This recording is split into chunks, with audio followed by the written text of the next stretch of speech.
What's up, y'all? This is Muff Cabbage, and you listening to the LCC Network, where we keep it popping 24/7. You heard?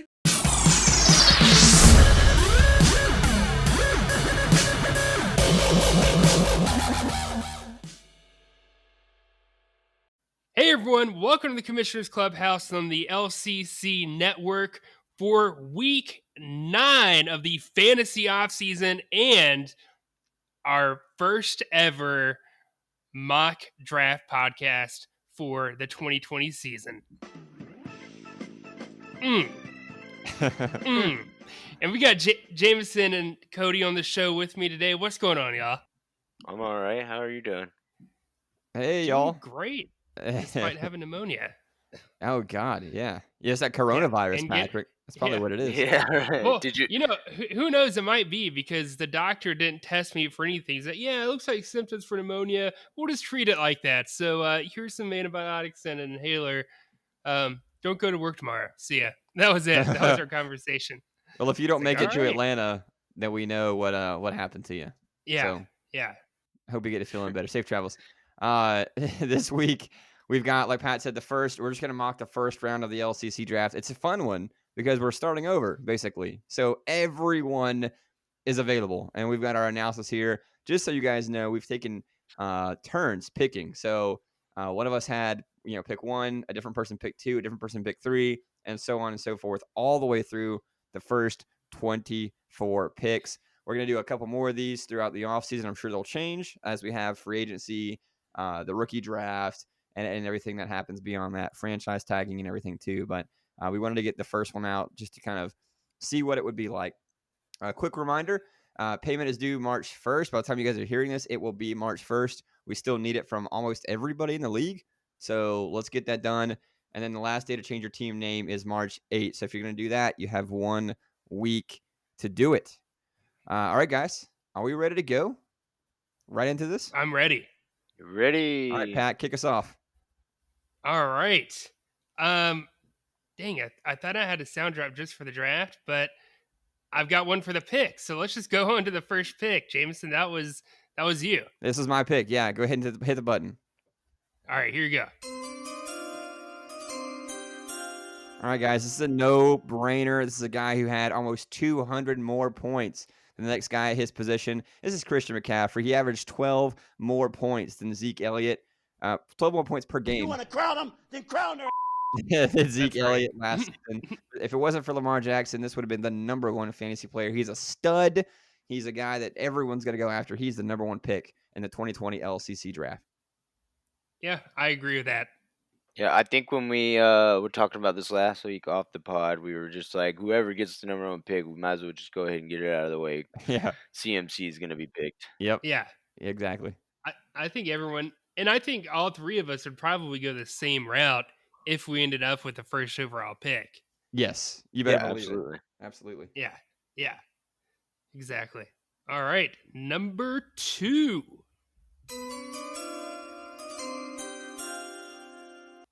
Am I supposed to be saying this? Yeah. That was This is okay. Saquon Barkley. Ooh. I mean, he's the only one that, like, running back wise, that can put up the same numbers that Christian can, like, at any given time. Yeah.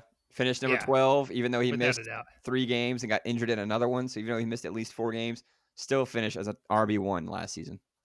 Yeah.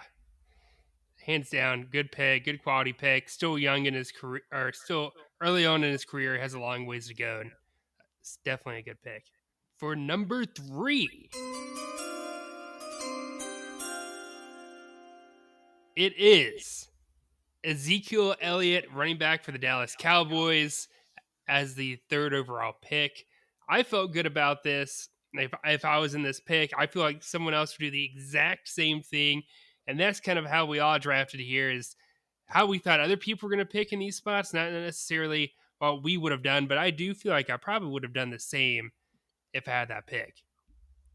I would have. No doubt. Oh, Zeke? Yeah.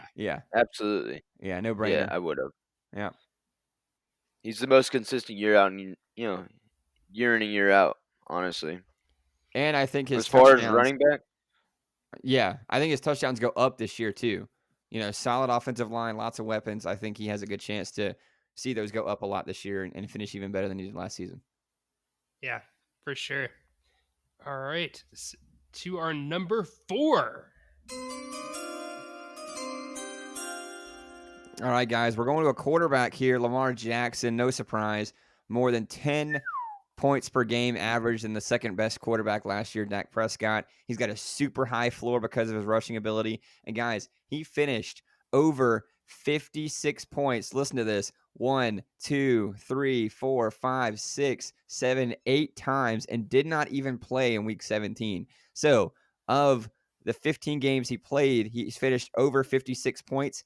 8 of them, more than 50% of the time. He's an absolute stud. Even with regression, he should be a top 5 pick in the LCC draft.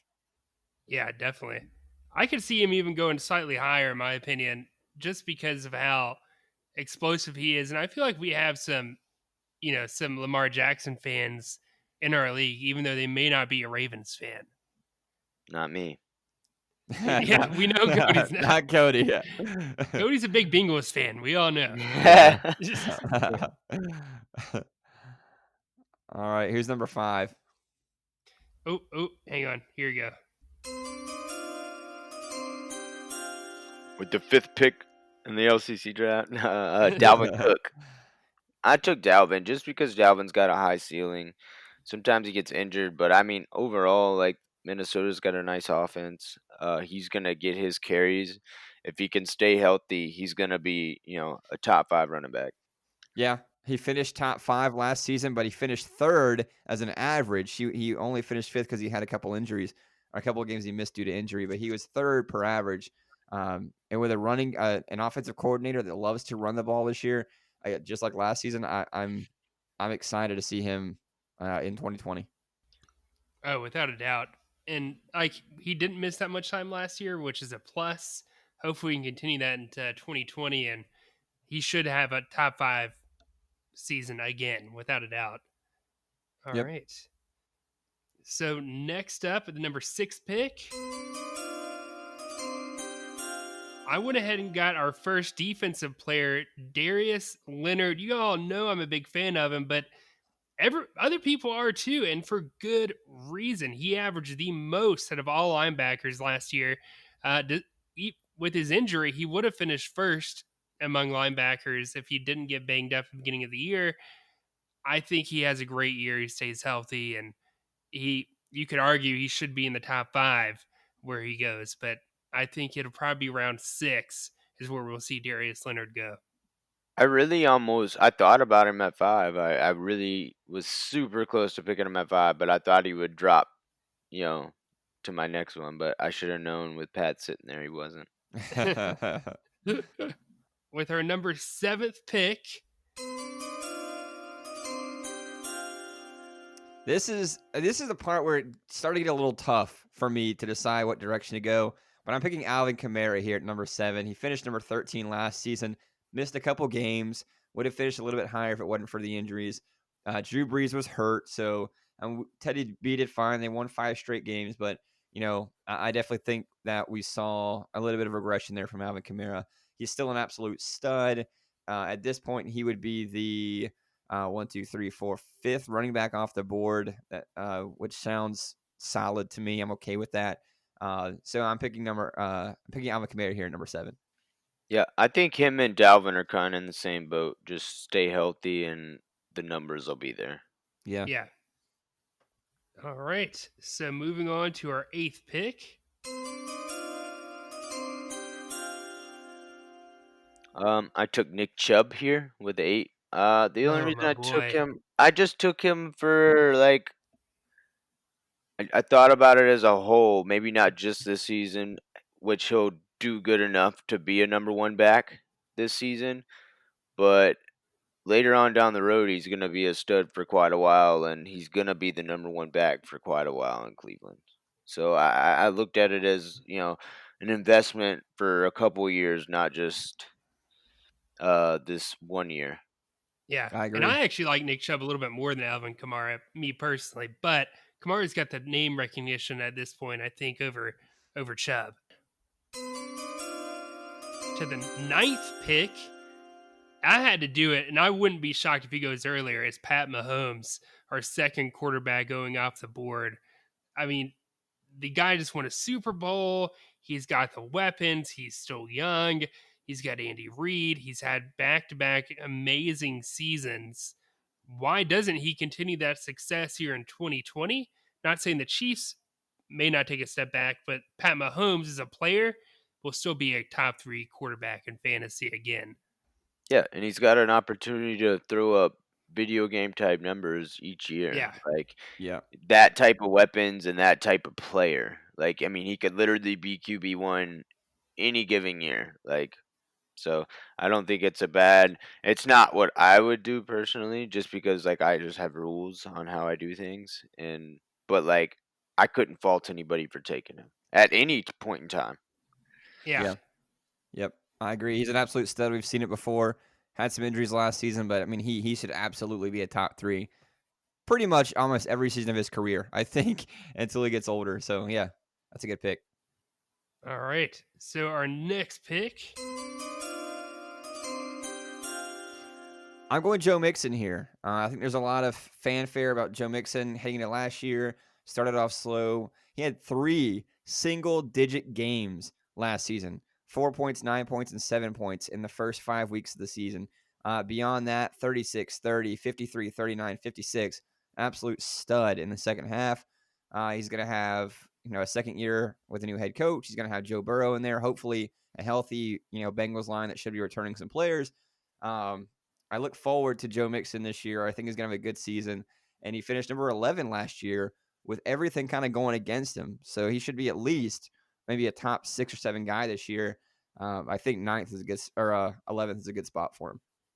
Yeah, I agree. You guys want me to keep doing the draft chimes, or are you going to cut it out? No, those are reserved for top 10 only. Okay. So cut it out. Don't do it. Who has number 11? That's me. I took Josh Jacobs at 11. You're getting thin at running back. I feel like 24 teams, you start to see those top guys go off, and then so you start looking at potential. And even if you look at based off of what Josh Jacobs did last year, when he got the ball, the guy was definitely an RB1. So hopefully, like the Raiders intend to feed Josh Jacobs a little bit more. He's going to be a little more conditioned to handling a workload. That was probably his first year really getting a ton of carries at any point in his career. So hopefully, as long as the Raiders continue to feed him, man, I don't see why he can't be. He could have a chance to jump into that top 5 range at some point if he, got the workload that people hope. Because I mean, he's a former number 1 pick. It was rookie year last year. So we'll see what they do. Yeah, they've got to feed him, and they've got to throw him the ball. He wasn't used hardly at all in the passing game, even though he's a great receiving back. I would really love to see them utilize him more that way this year. But you're right, if he gets the volume, he will be an absolute stud, and if he can stay healthy. Yeah, without a doubt. At number 12, I went Buda Baker here, our first defensive back. And spoiler alert, our only defensive back for this entire mock draft for the first round. He's good. He's consistent. He is one of the best DBs out there in terms of IDP and most formats, especially when we in a league like ours where we reward tackles so heavily. Buda Baker is the man, and I think he goes at number 12. That's fair. Not my cup of tea, honestly, but I could understand why somebody would pull the trigger, especially after you got your 2 top quarterbacks that probably are a little bit distanced from the other ones, and then all the running backs that have been pulled and triggered, and there's really only one good linebacker, in my opinion, worth taking in the top 12, 10 picks. So I could see why somebody would take a chance on Buda. And I think at 12 is where people start to panic because they're, oh God, all the running backs someone are gone. Like, oh man, the top 2 quarterbacks are gone. What do I do? Do I really want to get a receiver here? Or they start freaking out a little bit. And I think that's someone might pull a trigger on a DB right around this area, especially if you guys have Joe Mixon and Josh Jacobs back to back like that. Yeah, and you're not trying to take somebody that's going to be, especially if you're sitting at 12, you got to wait 12 more.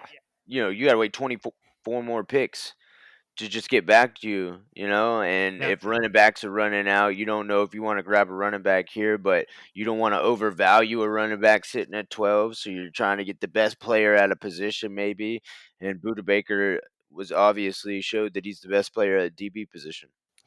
Well, he did score more than my pick here at number 13. I think this is going to be Cody's cup of tea. I think he would actually like this pick here. Michael Thomas at number 13. 96 more points than the second best receiver. Just to put that in perspective, the difference between 1 and 2 was 96 points. The difference between 2 and 3 was only 24 points. So Michael Thomas was an absolute stud. He's consistent. He was fine even without Drew Brees. Drew Brees back all season long. I think he's going to be wide receiver 1 or 2 next season. See, I like the pick because I really thought about it at a couple of points with my picks. My only thing with like receivers is they're not quite the same scoring machine as some of the other positions are. Same caliber, fantasy caliber. Yeah, As a running yeah. back. I mean, yeah. yeah, they're just not their position's not built to score as much as say the running backs, quarterbacks, some of the linebackers. And even some of the DBs. My only problem with DBs is I feel like every year it's a new guy sitting at the top. But with like Michael Thomas, what I love about Michael Thomas is 9 times out of 10, this guy's going to be back on top. There's not a lot of cycling out at receiver. If you're an elite receiver, you're going to be back at top most likely every single year. And Michael Thomas has already proven to do it 2 years in a row, and he could be dominant again. Like Yeah. he's gonna catch over 100 balls. He's gonna get over 1,000 yards. He's probably gonna get over 10 touchdowns. Like he's gonna have another solid year, and I don't see why he wouldn't. No, I agree for sure. Like if you're going receiver, that's the guy to go. Yeah, I only think there's maybe a couple of receivers that are gonna even sniff him this year. Like even have remote chance to be in front of him in terms of numbers. And it's a select 2 or 3 guys that I would pick, or I could see being in his realm. But no matter what, I see him being at the top of the heap. All right. All right. Well, with the 14th pick, I went Bobby Wagner. Just a consistent guy overall. Like he's there year in and year out. The Seahawks are going to be there. They got players around him. They've really they've really made some moves just in the past. Maybe I don't know if they're going to keep Jadeveon or not, but I'm sure they're gonna use that money somewhere. But this guy's an all-pro every year for a reason, and he's gonna get his tackles, and he's gonna be there. I mean, he may not be the first linebacker, but I feel like he's a lock to be a top 5 linebacker every year, and that's what I'm For looking sure, for. yeah. I'm looking for consistency. I'm looking for guys that I know are gonna be at the top. I'm not looking for guys that had one good season and like they just drop off. Like I need to know, especially in the first round, I need to know where you're going to be at and what you're going to give me. Yeah, I totally agree with that. I mean, he is the cornerstone at this point of NFL linebackers that are currently active. When you look at the experience, his consistency, his relevance in IDP formats across the board, like that's a very safe pick at number 14. All right. So next pick, I felt like this is a little risky, but I could see some people doing this. We have some diehard Clemson fans in the league, and some people are going to do this at number 15 and just go DeAndre Hopkins. To me, it seems like a reach. I personally probably would not pull the trigger on DeAndre at this point, probably not even the first round. But at 15, I could see someone doing it, and that's why I've got him there. Yeah, I can see it happening. He's one of the receivers I was referring to with Michael Thomas, to be honest with you, and I think he can put up numbers in a year. Now he's got Deshaun, so I've seen him do it with 5 different quarterbacks in one season. So we'll see. Yeah. Yeah. I've got Derrick Henry at number 16. I think I have not really been a fan of Derrick Henry as a fantasy player. Doesn't catch balls, but he finished number 3 last year, led the league in rushing. Someone's going to be convinced, not me, I don't think, but someone's going to be convinced to get him there at number 16 that needs a running back. So I would not be surprised to see him go here. touchdowns, man. Touchdown machine. So Yeah. I don't mind that. At 17, I took Jalen Smith, just another linebacker. He really had a breakout season, but he's always had the tools, to be honest with you. And he's had some good seasons before that, so I believe he can keep up the high level that he's at right now. And I'm a running back linebacker guy in the first round, to be honest. Yeah. Do you guys remember? I like it, man. I don't know if we did it on the show or off the show when we were just kind of chatting, but we all said we think Jalen Smith could be LB1 next season outside of Darius Leonard. I don't know if we did that on the show or off the show, but we all had him way up there. I remember talking about it. Yeah, for sure. Yep. Yeah, he has the potential, without a doubt. I think part of it is going to depend on how the Cowboys as a whole kind of perform. And I think that does kind of hinge on his performance and how much Dallas's defense is on the field. You know, our team is trying to grind the ball and run the clock out and so forth. And I think those factors will play a part of Jalen Smith's success and being number one. But number 18, I went with our third quarterback here in Deshaun Watson. Again, we've got some Clemson fans in this draft, more than a few. And at 18, I'm like, wow, he's still there. I mean, this guy is a top 5 quarterback. He is amazing. He's got some weapons there. I'm interested to see what Houston does in the draft this year and maybe get him some more weapons. Who knows? But They need Deshaun offensive Watson, line. yeah, exactly. But Deshaun Watson, without a doubt, is perfect at this spot, and I can see him getting drafted right around this time. Yeah, I think he goes in the first round. Yeah, I could see it. I mean, he's definitely talented enough, and he's got a high enough ceiling. They just got to keep him upright. Yeah. Running for his life back there. He gets sacked. I mean, he's like Andrew Luck, man. He just gets sacked a lot. Luckily, I don't think he takes the hits a lot, but he gets sacked a lot. It just sucks because Andrew Luck actually had a line, and Sean just doesn't. And he makes spectacular plays, 35% of the time, but, it's hard to make it every time. Yeah. I've got number 19. I've got Todd Gurley. He's got to get picked. He's running back 10. Barely standing with that one leg, degenerative knee. That's right. The Rams didn't feed him a lot last year. I think they do this year to say, hey, they stayed away from him to try to keep him healthy. He didn't get to the playoffs, but he definitely can do it when he's given the volume, maybe at least for another season or two before his knee gives out. But he's RB10 here off of our board. I think that's probably about right. He was RB14 last season. So I think people are not going to be able to just wait on Todd Gurley, and someone's going to take a shot at him here in the first round. Yeah, that's a hard pass for me. Yeah, same here. He's like, he's like in real life where they're doing the draft and you have those guys that are on your do not draft list. This guy's on my do not draft list. Whew. I swear, I just wouldn't touch him. Man. Unless he dropped to the 5th round or something and it was just good enough to take, too good to be true, I would take him, but I would not sniff him in the first, second, or third. No, I agree with you. Cool. I'm just not interested. Yeah. With the 20th pick, I took Dak. This is the first quarterback I even thought about taking, but with all these other quarterbacks going, I could see someone taking a chance on Dak, especially what he finished 2 or 3. 2. At quarterback. 2. 2. See, I could definitely see someone taking him, and he's still got the weapons, and he's still got arguably the best offensive line in the league. So, I mean, the guy's either gonna get tagged and be playing for a contract, or he's gonna get a nice contract, and then they just tag Amari Cooper to keep that weapon on the outside.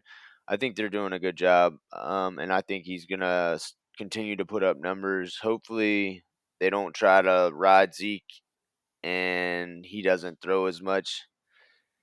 I don't think they're as good a team if they allow Dak to throw a bunch, but fantasy wise, he puts up numbers. Yeah. Yep. Yeah. With the 21st pick, I went Jordan Hicks here. Another really great IDP linebacker when you're looking for tackles.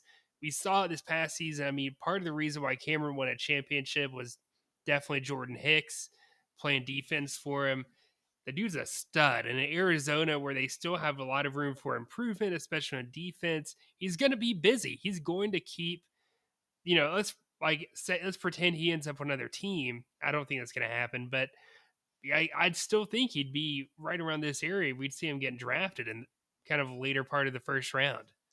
Yeah, I mean, he's absolutely a stud. I think, when we talked about it a lot in the offseason last year, I didn't think he would be that good, but it's just so much volume, so much volume. He had a couple injuries, had trouble staying healthy early in his career, but when he's been on the field, he's had no problem making the tackles. So, I could easily see him going in the first round.